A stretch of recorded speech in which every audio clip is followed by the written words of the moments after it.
अस्सलाम वालेकुम। उम्मीद करती हूँ आप लोग सब खैरियत से होंगे। और आज जो मैं ईद के लिए स्पेशल रेसिपी शेयर करी हूँ उसका नाम है ज़र्दा या मीठे चावल। बहुत सिंपल सी ये रेसिपी है और बहुत जल्दी ये बन जाती है।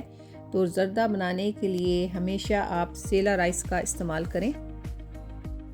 मैंने 2 कप सेला राइस को अच्छे से वॉश करके 1.5 आवर के लिए सोक करके रख दिया था। और इसके अलावा जो मैं चीज़ें ले रही हूँ ये हैं। 1/2 कप मैंने बादाम और पिस्ते लिए हैं जो कि बग़ैर स्किन के मैं यूज़ करूँगी। 1.5 कप से 2 कप आप इसमें शुगर यूज़ कर सकते हैं। 1/2 कप देसी घी मैं यूज़ करूँगी। कोकोनट को मैंने बारीक स्लाइस करके लिया है। इसके अलावा फूड कलर हम यूज़ करेंगे। खोया 1 कप है। 5 छोटी इलायची है, 1 बादियान का फूल है, थोड़े से लौंग है और 1 टीस्पून इसमें हम लेमन जूस यूज़ करेंगे।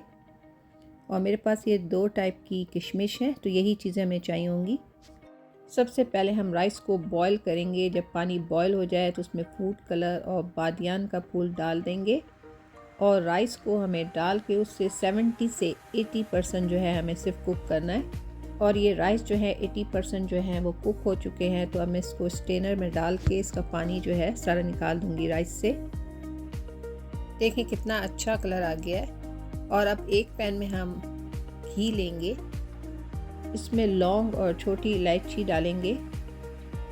कोकोनट स्लाइस और किशमिश जो है अभी मैंने थोड़ा थोड़ा इसमें डाला है। चीनी डाल के उसको हम मिक्स करेंगे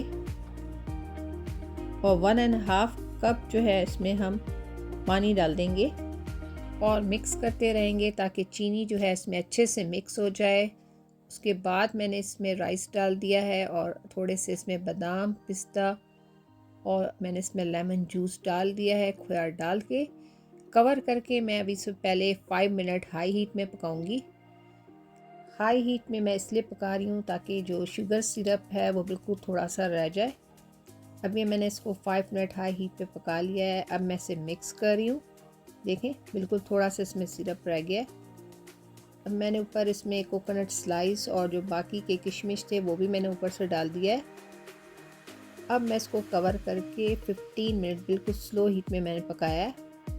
देखें हमारा कितना परफेक्ट ज़र्दा जो है वो रेडी हो गया है और इसका एक एक दाना जो है बिल्कुल खिला खिला और बिल्कुल भी टूटा नहीं है। अब मैं इसको डिश आउट करूँगी और ऊपर से थोड़े से किशमिश बादाम पिस्ता थोड़ा सा खोया और थोड़े से पेटल को क्रश करके ऊपर से डालूँगी। और आप लोग भी इस ज़र्दे की रेसिपी को इस ईद पे बनाएं तो सबको बहुत पसंद आएगी। और अब मैं आप लोगों से इजाज़त चाहती हूँ और फिर जल्दी हाज़िर होती हूँ किसी नई रेसिपी के साथ। तब तक मुझे इजाज़त दें और सबको मेरी तरफ से बहुत बहुत एडवांस में ईद मुबारक। अल्लाह हाफिज़।